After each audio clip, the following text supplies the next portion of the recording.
Hello and welcome to Bureaucracy. We're going to talk about bureaucracy today.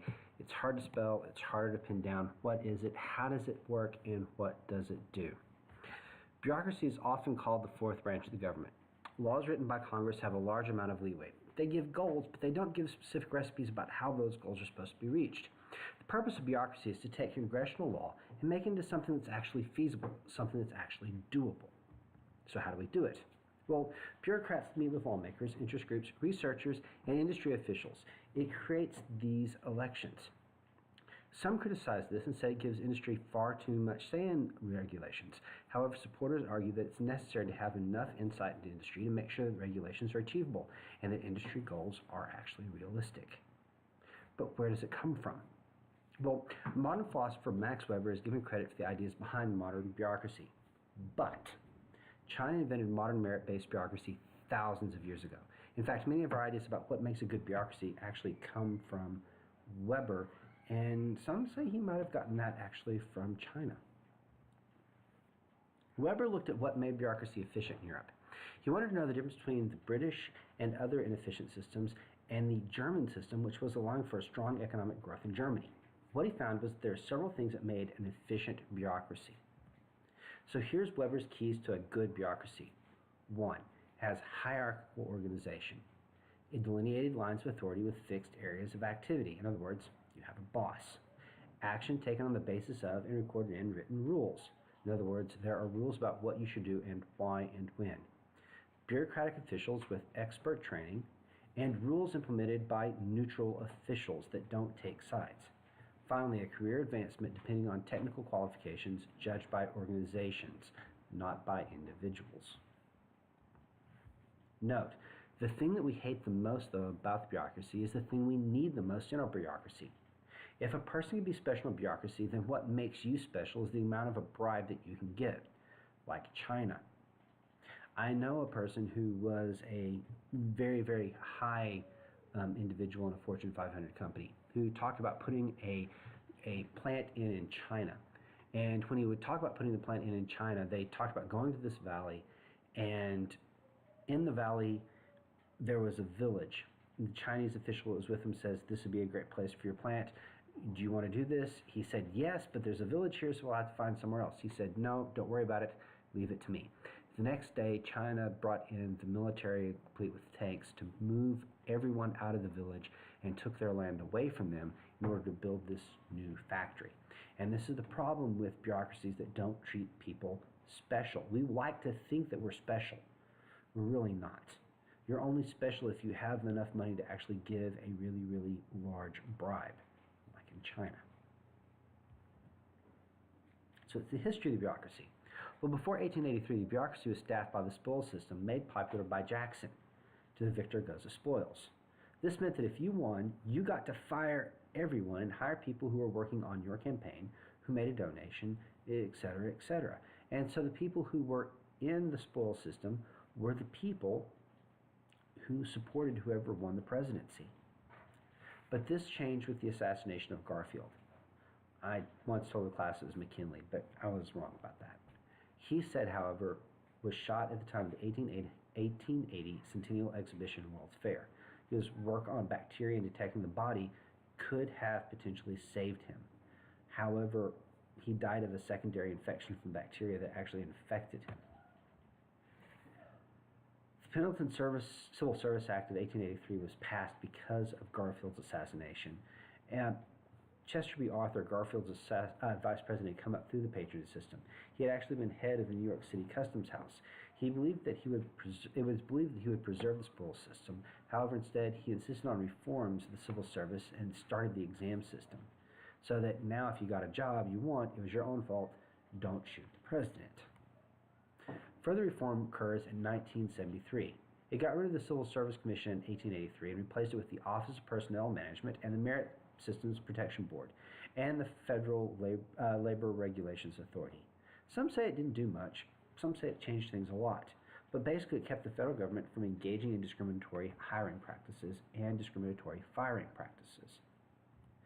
So, how is the bureaucracy organized?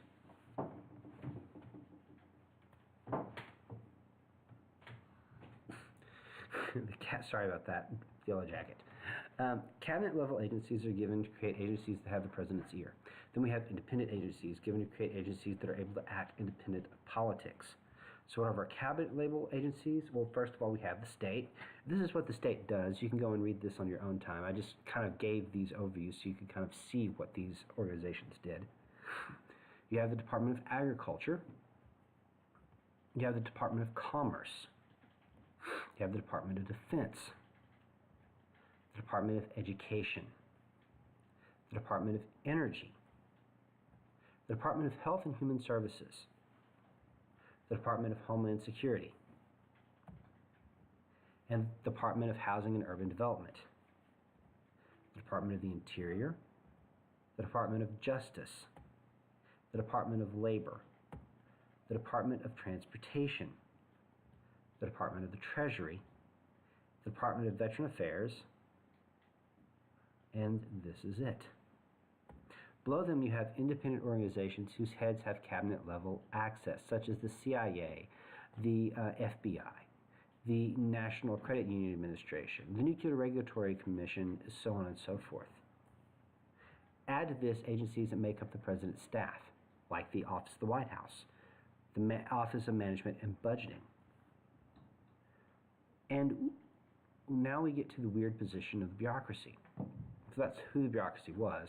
Here's why the bureaucracy is in such a weird position. According to the Constitution, Article 2, the President is executive chief in charge of the bureaucracy. However, according to Article 1 of the Constitution, Congress, and specifically the House, has the power of the purse and has the power of oversight. So who do you listen to? Congress or the President? Most of the time, you go with the person who writes your paycheck. And for this reason, usually the bureaucracy is more beholden to Congress than it actually is to the President himself. So who works in the bureaucracy? Well, there are two levels of employee. There are political appointees. These are people who are appointed by the President directly. They have two purposes: to oversee the President's policies and to quit when something goes wrong, like in FEMA and Katrina. Here we have an example of what happens when this goes wrong and you don't do this right. It's quotes about Katrina and things that were happening here, especially President Bush saying that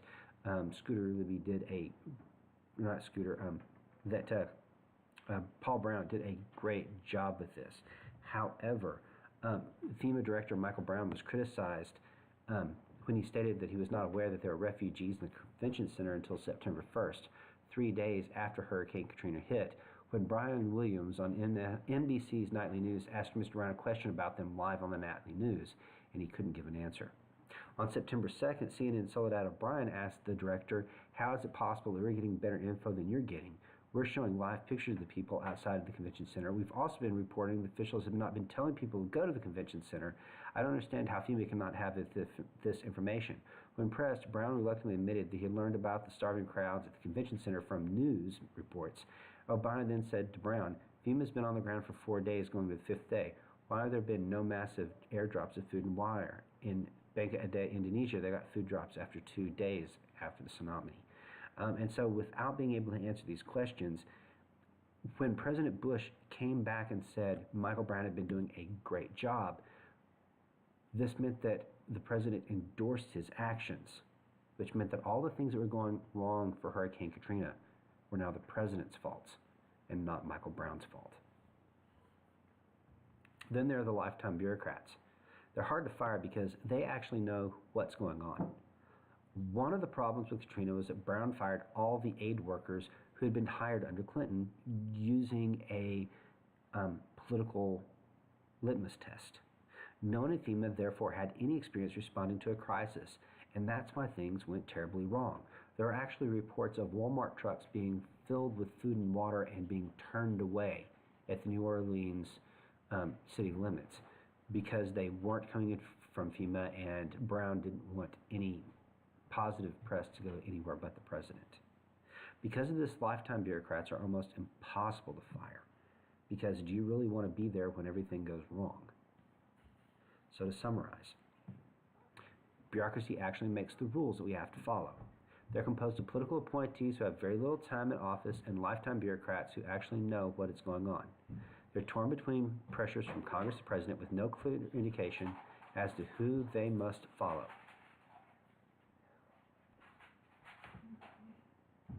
Have a good day. Bye.